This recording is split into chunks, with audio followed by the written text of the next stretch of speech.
le pouvoir politique décider de tout ce qui se passe au Bénin. Je n'en suis pas sûr, je n'en suis pas si sûr. Maintenant, le politique Nouroudine Saka Saleh, membre d'un parti d'opposition, va renforcer en disant que nous n'avons pas autre choix.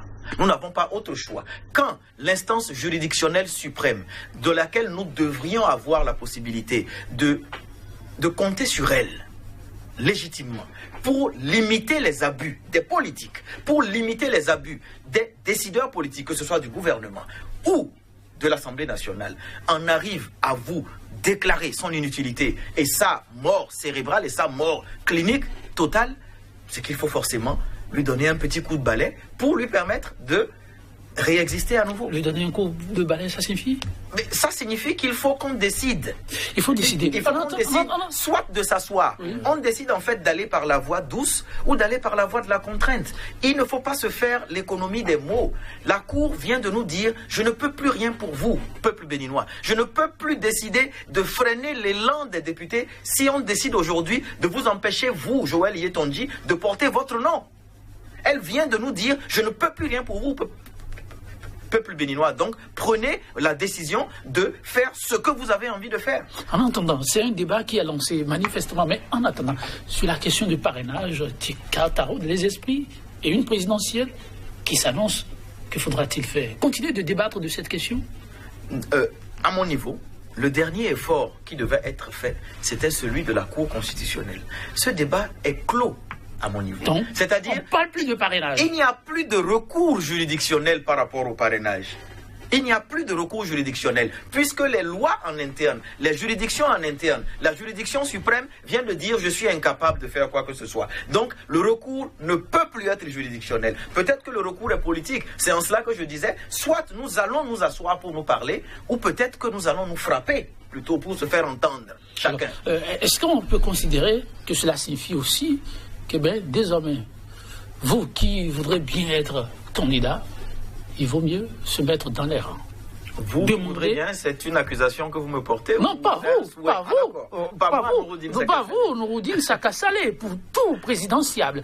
Ça dit, est-ce qu'on ne peut pas se permettre aussi d'interpréter comme ça? Désormais, écoutez, autant aller négocier, comme certaines voix l'ont dit, aller négocier votre parrainage, se mettre dans les rangs et puis on n'en parle plus. Ça veut dire donc que la Cour est encore en train de consacrer une certaine indignité dans le champ politique. Parce qu'il est totalement indigne d'avoir une Assemblée nationale, soi-disant élue, avec un taux de participation ridicule, qui ne frise même pas les 15%, et qu'on nous dise que c'est cette Assemblée nationale qui décide d'instituer une norme, c'est-à-dire ils se sont regardés dans un miroir, ils ont dit, bon, nous on est capable de remplir ces conditions, donc on va l'imposer comme loi de la République. Ils l'ont fait. Toutes les mesures de requêtes ont été portées contre le parrainage. Moi, je n'ai pas demandé son annulation. Je ne suis pas partisan de l'annulation du parrainage, comme j'ai expliqué tout à l'heure. Je dis seulement, au regard de la situation de fait, qui fait, je n'ai même pas parlé du Parlement monocolore. Non, non, non, absolument pas. C'est-à-dire, il y a des risques que le parrainage ne soit pas juste, ne soit pas équitable. Quand il y a des risques comme ceux-là, nous allons à une élection qui est éminemment communautariste dans nos pays. La présidentielle, c'est éminemment communautariste. Ce n'est pas qu'on va attirer le mauvais œil sur nous, mais on a vu dans les pays autour de nous ce que ça cause, une présidentielle à risque. Donc, pourquoi ne pas s'éviter des crises inutiles en décidant au préalable? Mais la Cour, en fait, la Cour vient de consacrer dans la tête de tout le monde qu'elle a validé le système d'exclusion, parce que le seul moyen pour le pouvoir en place de ne pas aller se confronter à d'autres personnes, c'est justement de choisir à qui se confronter. C'est justement de limiter la capacité d'entrer en compétition des autres. C'est-à-dire, pourquoi vous voulez que moi, par exemple, aspirant candidat à une élection présidentielle, j'aille voir mon adversaire et lui demander l'autorisation de concourir contre lui? Vous ne la donnerez pas. En toute logique, il n'est pas bête pour me la donner, puisqu'il sait que je vais le défaire. Il n'est pas bête pour me la donner. Donc, ils sont en train de consacrer, en fait, une république de compromission, une république où une personne peut décider de qui va entrer en compétition, qui sera candidat contre lui, et ils sont en train, en fait, excusez-moi le terme, d'installer la pagaille, comme vous l'avez dit tout à l'heure. Ils sont en train d'installer la pagaille parce que, qui vous dit que cette décision-là n'est pas une épée de Damoclès sur la tête de chacun des 77 maires du Bénin? Comment? Qui vous dit que cette décision de la Cour constitutionnelle, en imposant le parrainage, n'est pas une épée de Damoclès sur la tête des 82 députés? Qui vous dit que la base de ces députés-là est d'accord avec le système de parrainage? Qui vous dit que la base de ces maires, ils vivent dans les communes? Qui vous dit que ceux-là, aujourd'hui, ne seront pas sous la menace de certains dans leur commune? Qui vous dit que ces maires et ces députés ne seront pas aujourd'hui les personnes les plus en insécurité? La Cour vient d'installer, en fait, la politique béninoise. Et les politiques béninois, notamment ceux qui ont été à l'origine du parrainage et qui sont ceux qui doivent donner le parrainage dans l'insécurité la plus totale. Parce que vous promenez-vous un peu, vous allez entendre. Personne n'a envie que le Bénin revive les démons de l'exclusion.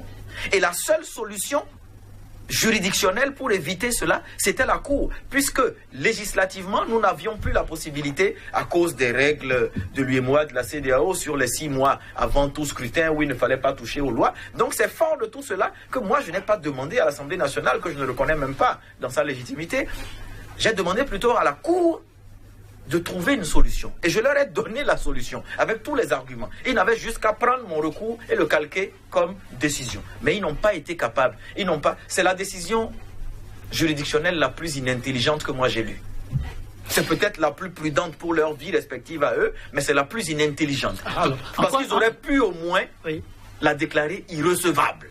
Encore pour les sages, cette décision peut-elle être la plus prudente? La plus prudente parce que justement, on sait très bien, je viens de dire qu'ils ont été nivelés par le bas. Ils ont été nivelés par le bas. La majorité de ceux qui constituent aujourd'hui la Cour constitutionnelle ce sont des fonctionnaires, certains à la retraite, certains encore en exercice. Le seul qui venait du privé était passé au politique, c'était Maître Djobrino. Donc, il ne faut pas mettre des gants pour dire que c'était une cour entre griffes redevable à celui qui l'a nommé, le président de la République. Donc, c'était peut-être la solution la plus prudente pour eux à l'égard de leur bienfaiteur. Maintenant, est-ce que la prudence à l'égard du bienfaiteur va se rétablir aussi en prudence à l'égard de la nation? La nation sera toujours plus forte qu'un individu.